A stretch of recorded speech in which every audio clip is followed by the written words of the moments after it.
Capítulo 8, versículo... Eu vou ler o 34 e o 36, que é o tema, amém? Glória a Deus! Evangelho segundo escreveu João, capítulo 8, versículo 34, diz assim: Respondeu-lhe Jesus: em verdade vos digo, que todo aquele que comete pecado é servo do pecado, ou é escravo do pecado. E agora o versículo 36, que é o tema da campanha. Se, pois, o Filho vos libertar, a igreja. Verdadeiramente sereis livres. Se, pois, o Filho vos libertar, Verdadeiramente sereis livres. oh, aleluia. Pode se assentar, aplaudindo ao Senhor, aleluia. Esse tema, irmãos, da campanha é um tema muito profundo. Inclusive a missão de Cristo. Ele veio para libertar a humanidade, veio para resgatar a humanidade, e fala de liberdade. A palavra liberdade vem do latim libertas, e significa o direito que o indivíduo possui de fazer escolhas autonomamente, sem ser coagido, sem ser pressionado por ninguém. O direito que o indivíduo possui de fazer escolhas pela sua própria vontade. Escolhas essas que podem ser na sua maneira de agir ou de viver. Porque entenda uma coisa: a vida é feita de escolhas, todos nós sabemos disso. E a situação ou condição que você vive hoje é resultado das escolhas que você fez no passado. Agora a questão é a seguinte: que influências você recebeu no momento de escolher o rumo da sua vida?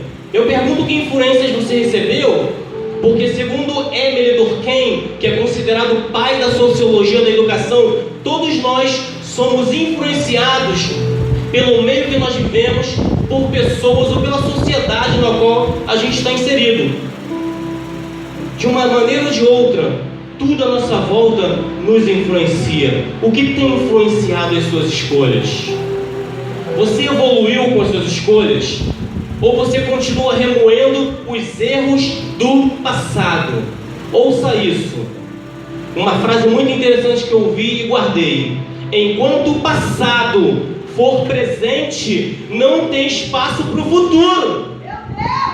Eu vou repetir: enquanto o passado for presente, não tem espaço para o futuro. É preciso você deixar o seu passado no passado. Certa vez tinha um discípulo conversando com o mestre, e o discípulo disse: mestre, se eu tivesse a maturidade que eu tenho hoje, não teria cometido tantos erros. Quantos de nós já não pensamos isso? Ah, se eu tivesse a mente que eu tenho hoje, eu não teria feito isso, eu não teria feito aquilo. Ele falou para o mestre: se eu tivesse a maturidade que tenho hoje, não teria cometido tantos erros. Então o mestre disse: meu filho, é por ter cometido tantos erros que você tem a maturidade que tem hoje. Eu estou dizendo isso porque o texto que nós tomamos como base para a mensagem, inclusive é o tema da campanha, fala de ser verdadeiramente livre. Se pois o Filho vos libertar, verdadeiramente sereis livres. Aleluia! Bendito é o teu santíssimo nome. Quantos pensam que são livres e na verdade não são, estão aprisionados no passado, porque enquanto o seu passado dita o seu futuro, enquanto o seu passado, dita o seu presente e consequentemente o seu futuro, você não é livre, você é escravo de uma coisa que nem existe. Muitas pessoas são escravas do passado. Muitas pessoas não são livres emocionalmente, nem espiritualmente, porque são escravas do passado. Mas isso é uma questão de escolha. Grave isso. É uma questão de escolha. Basta uma decisão. Na tradição cristã, que é baseada na Bíblia Sagrada, liberdade é identificada como livre-arbítrio. Livre-arbítrio o que é? Eu acho que todos já ouviram sobre isso. Livre-arbítrio é o direito que Deus dá ao homem de escolher entre o bem e o mal. Você tem escolhido o bem ou você tem escolhido o mal? As suas escolhas têm feito de você uma pessoa verdadeiramente livre? Ou você é escravo de alguma coisa, ou até mesmo do seu passado? Como eu disse, muitas pessoas pensam que são livres e não são. Será que você é mesmo livre como você pensa? Porque o que me aprisiona? Nada me aprisiona. Eu sou uma pessoa livre. Será que você é livre mesmo como você pensa? Ou você é escravo de alguma coisa? Ou até mesmo, como eu disse e repito, você é escrava do seu passado. Porque ser verdadeiramente livre, estamos falando de qualquer liberdade não. Se pois o Filho vos libertar, verdadeiramente sereis livres. Não é uma falsa liberdade, não é uma pseudo-liberdade que só satisfaz a carne e aprisiona o espírito. É uma libertação verdadeira. Ser verdadeiramente livre é ser livre em todos os sentidos da vida, porque nós somos um ser tanto biológico quanto espiritual. Na verdade, nós somos um ser bio, psico, sócio e espiritual. Nós somos um ser só biológico, não. Somos um ser biológico e um ser espiritual. E muitas pessoas estão aprisionadas nos dois sentidos. Aleluia. Declare só mais uma vez comigo. Eu falo e vocês falam a segunda parte. Se pois o Filho vos libertar, verdadeiramente sereis livres. oh, aleluia. Diante disso eu inicio a mensagem nesse momento. Eu inicio agora essa mensagem com uma pergunta. O que aprisiona o homem? Ou o que escraviza o homem? Essa é a pergunta. Eu inicio a mensagem com uma pergunta. O que escraviza ou domina o homem ou a humanidade? Aí vem à sua mente muitas coisas. Tem pessoas que são encarceradas de verdade, estão em penitenciários. E tem pessoas que você pode pensar num dependente químico que está na Cracolândia, é escravo. Mas tem muitas coisas que escravizam a humanidade e a humanidade não se dá conta que é escravizada, que é dominada, que domina a vida deles. E de muitos exemplos que eu poderia dar aqui, eu vou dar apenas 4 exemplos de coisas ou de atitudes que escravizam o ser humano. Escraviza tanto o incrédulo quanto alguns crentes também. Eu vou dar 4 exemplos na primeira parte da mensagem sobre coisas que escravizam o homem. O primeiro exemplo que eu dou, a avareza. As pessoas estão traindo por dinheiro, estão se vendendo por dinheiro. As pessoas por dinheiro estão perdendo seus valores morais e estão perdendo seus valores espirituais também. Quantos aí a gente não vê, falando com os crentes aqui, para você que é afastado e conhece a palavra, quantos a gente não vê? Deus te quer no ministério, mas o cidadão vai para o outro porque vai ser consagrado lá pelo homem. Não se submete à autoridade espiritual do seu pastor por causa de dinheiro. Muitos hoje em dia estão perdendo valores morais e valores espirituais por causa do dinheiro. Estão traindo por causa do dinheiro. Aleluia!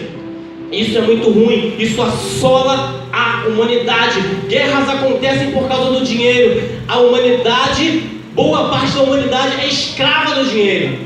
É escrava da avareza, não do dinheiro. Porque o dinheiro é uma bênção. Ageu capítulo 3, versículo 8 diz que Deus é o dono do ouro e da prata e dá a quem Ele quer. O dinheiro é uma bênção. Com o dinheiro nós construímos igrejas, escolas, hospitais, asilos. Nós ajudamos nossos irmãos na África. O dinheiro é uma bênção. O ruim é você ser escravo da avareza. 1 Timóteo capítulo 6, no versículo 10 diz: porque o amor ao dinheiro é a raiz de todos os males. Se você escutou alguém falar que o dinheiro é a raiz de todo o mal, não está certo. É o amor ao dinheiro é a raiz de toda espécie de males. E não é de todo mal, é de toda espécie de males. De falsidade, de traição, de homicídios. O dinheiro, o amor ao dinheiro é a raiz de toda espécie de males. E por causa da avareza, muitos estão errando o caminho. Eclesiastes no capítulo 5 e no versículo 10 diz: o que ama o dinheiro nunca se fartará de dinheiro. Você ganha R$ 1.500 por mês. Uma hipótese. Pode ganhar 10 mil também, no nome do Senhor Jesus. Mas você ganha R$ 1.500 por mês e você é feliz. O camarada ganha 18 mil por mês e é infeliz. Toma antidepressivo, ele se suicida. Nós temos exemplo ali, porque o dinheiro não traz felicidade. Quantos aí na Barra de Tijuca, um empresário de classe média alta, ele jogou os 2 filhos de menor do 11º andar, se eu não me engano, jogou os 2 filhos de menores do 11º andar e se jogou com depressão. Aleluia, porque ama o dinheiro. Aí aquele que ama o dinheiro nunca se fartará de dinheiro. O que diz Eclesiastes capítulo 5, no versículo 10. Você é satisfeito, você consegue ser feliz com o pouco que Deus te dá. Não estou dizendo aqui que você não deve procurar melhorar. Você deve procurar melhorar. Você deve trabalhar para o seu patrão como se estivesse fazendo para Deus, como está em Efésios. Trabalhar para o patrão como se estivesse fazendo para Deus. Procurar melhorar, evoluir, fazer cursos de especialização, ser promovido, abrir a sua empresa. Você deve buscar isso de Deus, mas não amar o dinheiro. O dinheiro tem escravizado as pessoas. Aleluias. Esse é o primeiro exemplo que eu dou aqui. O que tem escravizado a humanidade, o que escraviza as pessoas e separa as pessoas de Cristo. Porque inclusive em 1 Coríntios capítulo 6 diz que os avarentos não entrarão no reino de Deus. O segundo exemplo que eu dou aqui, de coisas que escravizam a humanidade é a arrogância ou a soberba. Arrogância e soberba. Aleluia. O que é arrogância? Arrogância é um sentimento, no dicionário, é um sentimento prepotente. É uma supervalorização das suas próprias qualidades. É a pessoa que supervaloriza as suas próprias qualidades e tem uma atitude prepotente para com o próximo. Ele é o cara e não tem para ninguém. E muitos estão se distanciando de Deus porque é arrogante, porque é soberbo. Quantas vezes você vai falar de Jesus para a pessoa, como aconteceu conosco aqui no evangelismo, chegamos para falar de Cristo para a pessoa, a mulher foi e falou para mim: não precisa falar porque eu tenho a Bíblia em casa e já vi ela toda. A pessoa é arrogante porque leu a Bíblia toda. Será que Cristo não tinha uma mensagem para falar para ela? É soberba, é arrogante. Na igreja tem um departamento que você dirige. Não, você pode tomar conselho com alguém, pode ser mentoreado com alguém. Numa dúvida você pode tirar, mas você não tira a dúvida porque é arrogante, é soberba. Vai pensar que eu não sei, vai pensar que eu sou desentendido, não tem humildade, falta de humildade. Imagina só Moisés. Moisés, todos conhecem, foi o instrumento do Senhor para libertar o povo de Israel do Egito, que ficou 430 anos na terra do Egito. Aí as 10 pragas, o mar vermelho foi aberto, ficaram pelo deserto do Sinai, e ele estava ali sendo juiz do povo e ficava de manhã até a noite julgando o povo, tudo quanto é causa. Era o sogro dele, veio Jetro e falou, deu um conselho: olha, distribui as tarefas aí entre alguns conselheiros de 1.000, de 500, de 2.000. Se Moisés fosse soberbo, ia continuar padecendo ali o dia todo, dando conselho de manhã até a noite, mas não era soberbo. Muitos têm errado o caminho por causa da soberba, por causa da arrogância. A pessoa que é soberba é desagradável. As pessoas não gostam de conviver com quem é soberbo. Nem o Senhor Jesus gosta de conviver com quem é soberbo. Que isso, pregador? Que história é essa? Nem Jesus gosta? Jesus ama o pecador, mas abomina o pecado. Nem o Senhor Jesus gosta de conviver e não convive com a pessoa soberba. Mateus capítulo 23, versículo 12 diz que aquele que se exaltar será humilhado e que se humilhar será exaltado. Para você ver o que eu falei aqui, que Deus não aprova a soberba, e aquele que é soberbo não recebe nada do Senhor. Jó capítulo 35, versículo 12 diz: eles clamam, mas não são ouvidos por causa da arrogância dos maus. O arrogante, se você é arrogante, é soberbo, é nariz em pé, aquela pessoa que come e ouve a rota caviar, Deus não escuta a oração. Aleluia! Porque Deus abomina a soberba. Provérbios capítulo 16, versículo 18 diz que a soberba precede a ruína e a altivez de espírito, o nariz em pé, precede a queda. Aleluia! E a soberba tem afastado as pessoas de Cristo, porque o soberbo, ele não reconhece que precisa de ajuda. Muitas das vezes não reconhece que precisa de ajuda. Ele precisa de um conselho. Tem quem aconselhe. Precisa, eu precisando de um conselho, tem minha líder espiritual, minha missionária, meu presbítero André, e eu não vou pedir conselho. O que é isso? Isso é soberba.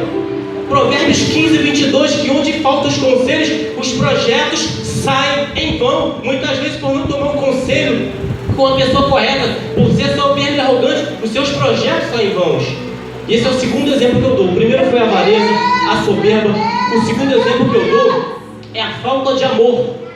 O terceiro exemplo que eu dou aqui do que que afasta, o que tem dominado as pessoas, escravizado as pessoas, é a falta de amor, é a falta de empatia, é o narcisismo. Falta de empatia é você não se colocar no lugar do outro. Narcisismo é você amar a si mesmo e não amar mais ninguém. Narcisismo, a pessoa não ama. Gosta do filho, gosta do esposo, do mesmo jeito que gosta do cachorro, do gato, gosta, mas não ama. Não ama. Se você não ama seu irmão a quem você vê, você não ama a Deus a quem você não vê. Está na primeira epístola de João. Aí o que acontece? O narcisismo, a pessoa ama a si mesmo. Esse termo narcisismo veio de uma história grega de um indivíduo chamado Narciso, que ele era muito belo, muito bonito, muito atraente. Todos os homens elogiavam a beleza dele e ele se soberbecia, né, irmão Charles? Pô, todo mundo elogia. Todos os homens elogiavam a beleza de Narciso.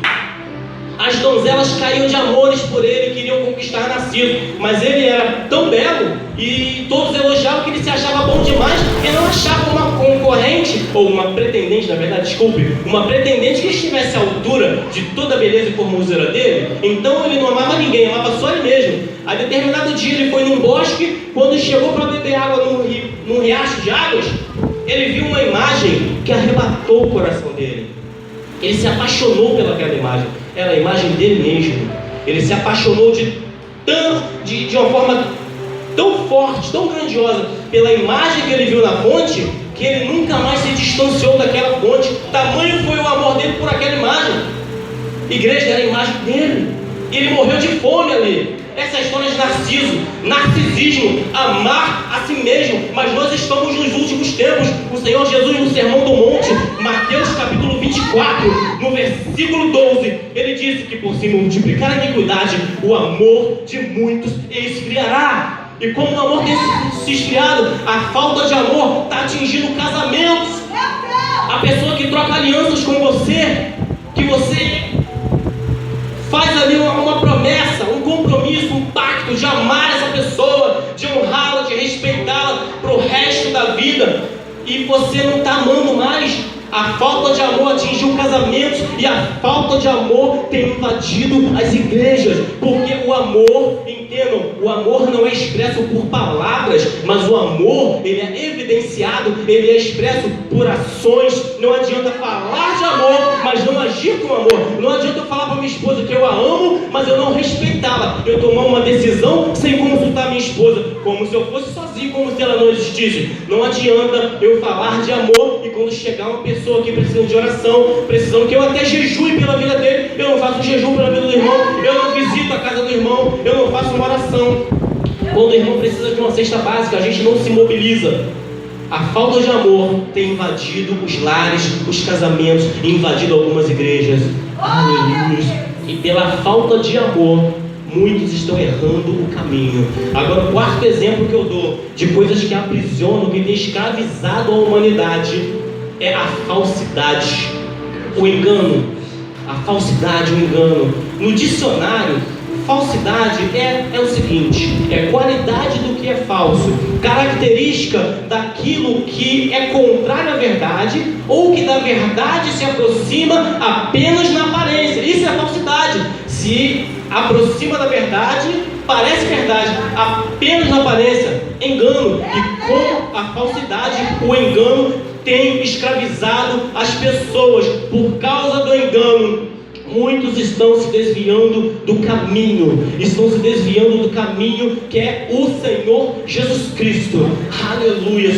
O engano tem dominado, como o diabo tem enganado as nações, como tem enganado as pessoas. Quer ver uma coisa? Espírito de engano. Você precisa receber Jesus na sua vida. Você precisa ir para a sua casa com o Espírito Santo de Deus. Aí você chega aqui, eu pego uma rosa ungida e dou para você. É um assunto polêmico, mas é a realidade. Isso é engano, porque não é nenhum objeto que você deixe na sua casa que vai tirar o mal da sua vida. É a presença do Espírito Santo de Deus. Na conversa que a missionária falou sobre a mulher samaritana, na conversa com a mulher samaritana, o Senhor Jesus disse: Deus é Espírito, e importa que os seus adoradores o adorem em espírito e em verdade.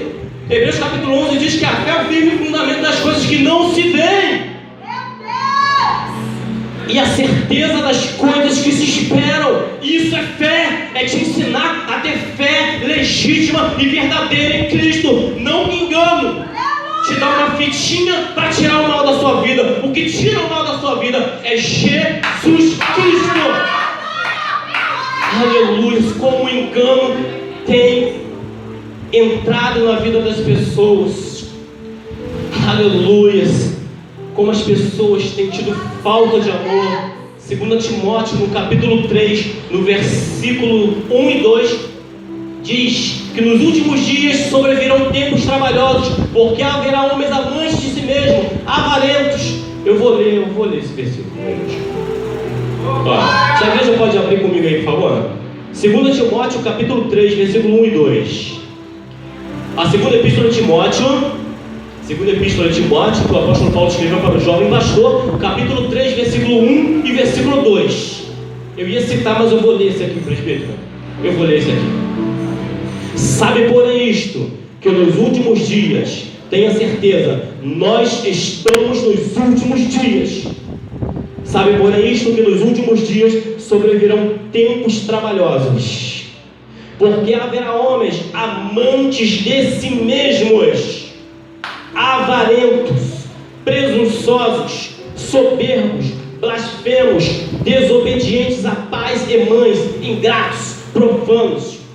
Só nesse versículo 2 aqui, tem os 3 exemplos que eu dei. O primeiro exemplo, avareza. O segundo, soberba. O terceiro, narcisismo, amor a si mesmo. Porque haverá homens amantes de si mesmo, avarentos. E aqui tem soberbos também. Aleluias. O que acontece, irmãos, meus queridos e amados irmãos, igreja do Senhor Jesus Cristo, que o espírito do engano está agindo na humanidade. Nós estamos nos últimos dias. Aproveitando que eu estou aqui, 1 Timóteo capítulo 4, no versículo 1 diz: mas o Espírito expressamente diz que nos últimos tempos apostatarão alguns da fé, dando ouvidos a espíritos enganadores e a doutrinas de demônios. Isso tem acontecido. Tem multidões dando ouvidos a espíritos demônios, a espíritos enganadores, e isso tem desviado as pessoas do caminho. Aleluia. Glória a Deus. Glória a Jesus. Tem muitas outras coisas que escravizam o ser humano, mas eu fico apenas com esses 4 exemplos: a avareza, a soberba, falta de amor e o engano, a falsidade. Agora, a segunda parte da mensagem eu falo outra pergunta. A primeira foi a seguinte: o que escraviza ou domina o homem? Agora a segunda parte, mais uma pergunta: o que o Senhor Jesus nos oferece? O que o Senhor Jesus nos oferece? Você pensa, tudo bem, eu sou escravo, estou vivendo uma vida que eu não consigo mudar, eu sou escravo, eu não consigo mudar a minha maneira de viver, a minha situação não muda, está na tempestade, essa tempestade nunca passa. O que o Senhor Jesus nos oferece? Essa é a pergunta. E eu vou dar 3 exemplos. Tem diversos outros exemplos do que o Senhor Jesus nos oferece. Mas eu vou dar 3 exemplos do que o Senhor Jesus te oferece nessa noite. E eu já quero te dizer uma coisa: você tem 2 opções. Ou você sai daqui hoje escravo, ou você sai daqui liberto. Pode glorificar a Deus, igreja. Aleluia. Ou você sai daqui liberto hoje, verdadeiramente livre, ou você sai daqui escravo. A decisão é sua. Aleluia. O primeiro exemplo que eu dou aqui do que o Senhor Jesus nos oferece é vida abundante, vida eterna. Isso que o Senhor Jesus nos oferece. O primeiro exemplo: vida abundante, vida eterna. Em João, no capítulo 10, no versículo 10, no próprio Evangelho de João, que João escreveu, capítulo 10, versículo 10, tem uma palavra profunda e muito conhecida. O Senhor Jesus disse que o ladrão, que tipifica o diabo, o ladrão não vem senão a roubar, a matar e a destruir. Eu vim para que tenham vida e a tenham em abundância. É isso que o Senhor Jesus te oferece: vida abundante, aleluia, e vida eterna. Sabe o que é vida abundante? É qualidade de vida. Porque as pessoas estão se suicidando por muito pouco ou por um motivo muito grave também. As pessoas estão se suicidando, mas o Senhor Jesus te oferece vida abundante. Eu vim para que tenham vida e a tenham em abundância.